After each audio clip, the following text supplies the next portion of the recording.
දැනුවත් කිරීම සඳහා ජනතාවගේ අවශ්‍යතාවයක් හැටියට ඉතින් එය ගැන අපේ අප්‍රසාදය අපි ප්‍රකාශ කරන්න කැමතියි. නමුත් අපි එයට මුහුණ දෙනවයි කියන එකත් අපි කියන්නට කැමතියි මේ මොහොතේ.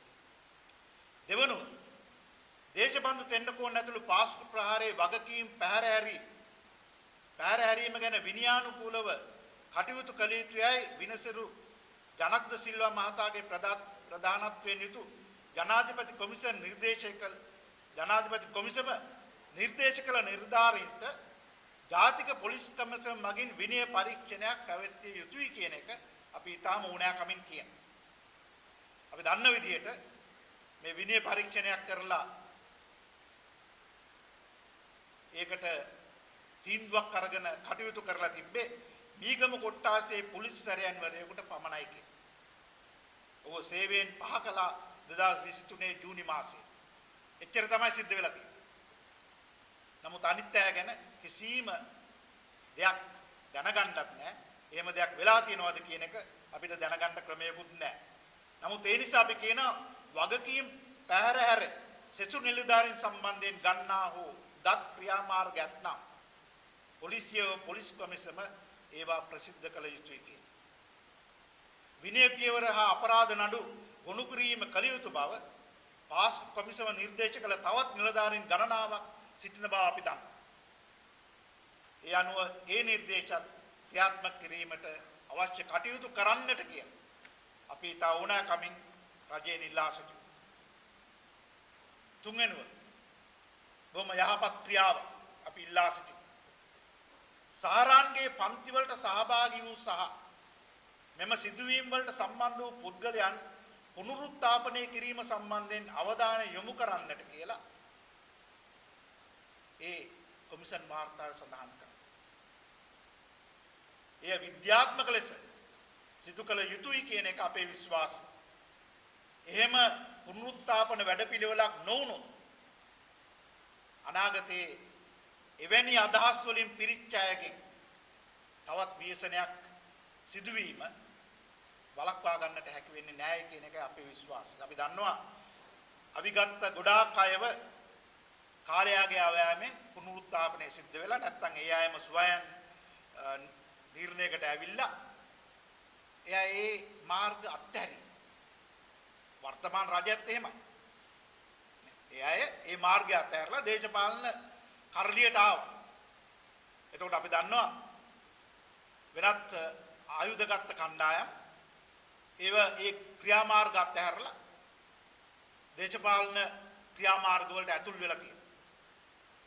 එතකොට දැන් මේ සහරාන්ගේ පන්ති වලට ගිහිල්ලා ඒ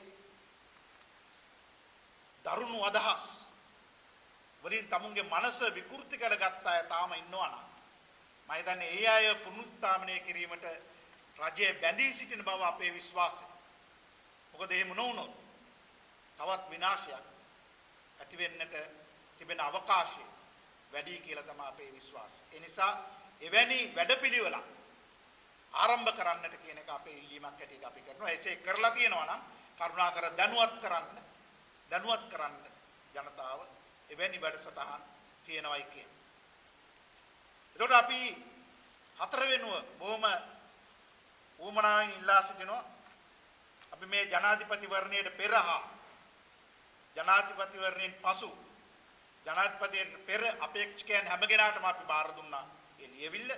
සහ ජනාධිපතිවරණයෙන් පසු පත් වුණ ජනාධිපතිට අපි සමාජ සාමූහික කේන්ද්‍රය හැටියට බාර දුන්න ලිපියේ සඳහන් වෙනවා විමර්ශනයේ සම්බන්ධව ප්‍රගතිය අඩුම තරමේ මාස 3කට සැරයක් ජනතාව දැනුවත් කරන්න කියලා. මට අද ආම්බෙන් ඇහුණා පාර්ලිමේන්තුවේදී කියන කතාව මේ විමර්ශන සම්බන්ධව සංදර්ශන මාධ්‍ය සංදර්ශන තියන්න කැමති නැහැ කියලා.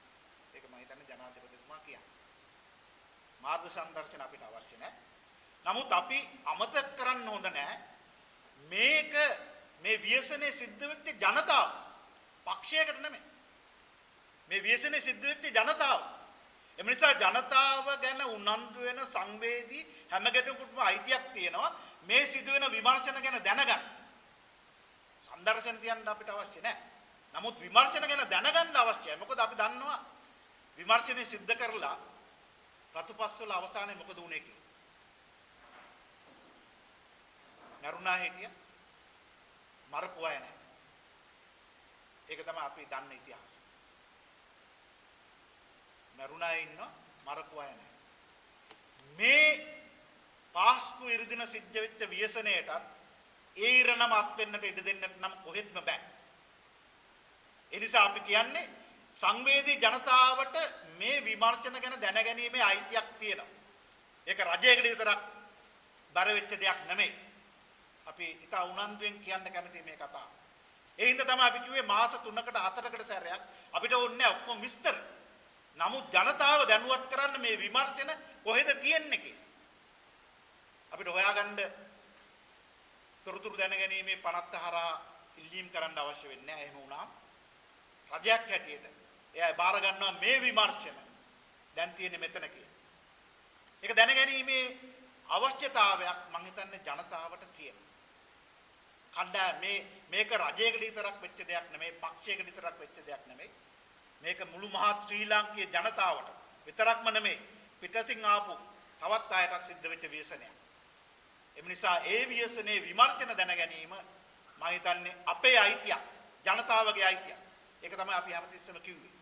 මොකද මේ විමර්ශන ගැන ප්‍රගතිය දැන ගැනීම තමයි අපිට විශ්වාසයක් ඇති කරන්න පුළුවන් වෙන්නේ මේ රජයේවත් අඩුම තරමේ ඒ විමර්ශන අවංකවම කරනවායි කියලා.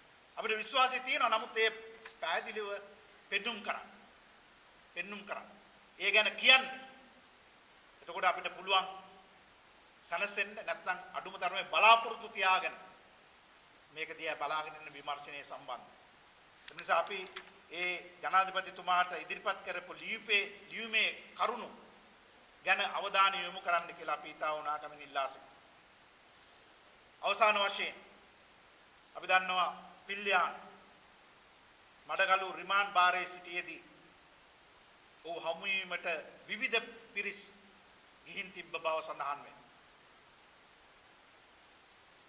ඒ අතර ත්‍රස්තවාදය ගැන කතා කරන මහාචාර්යවරයෙකුත් සිටිය බව අපිට සඳහන් වෙනවා.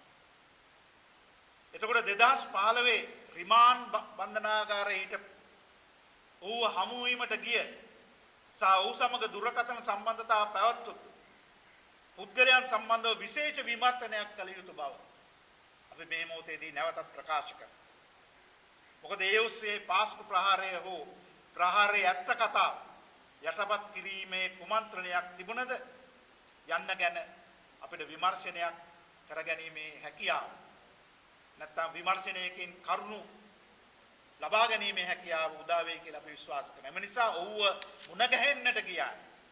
කවුද කියන එක සොයා බැලීම ඉතාම වැදගත්. මොකද ඒ හරහා මේ මහා මුලකරුවන් සම්බන්ධව තියෙනා ඒ කරුණු කාරණා ගොනු කර ගැනීමේ හැකියාව තියෙන බවයි අපේ විශ්වාසය.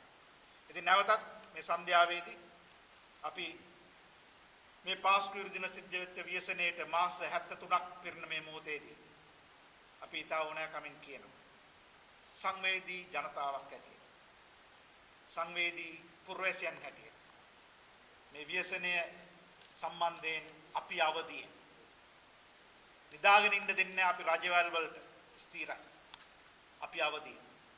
එම නිසා ඒ අවදි වීම තුල අපි සංවේදී පුරවැසියන් හැටියට අපි එක්වෙමු. අපි අත්වැල් බැඳ ගනිමු. මේ සඳහා යුක්තිය උදෙසා අපි කටයුතු කරමු. සත්‍ය තුල ඒ යුක්තිය ක්‍රියාවට නංවන්න හැකියාව ලැබේවයි කියන ප්‍රාර්ථනාව කරමින් මම යන වෙනවා. ස්තුතියි.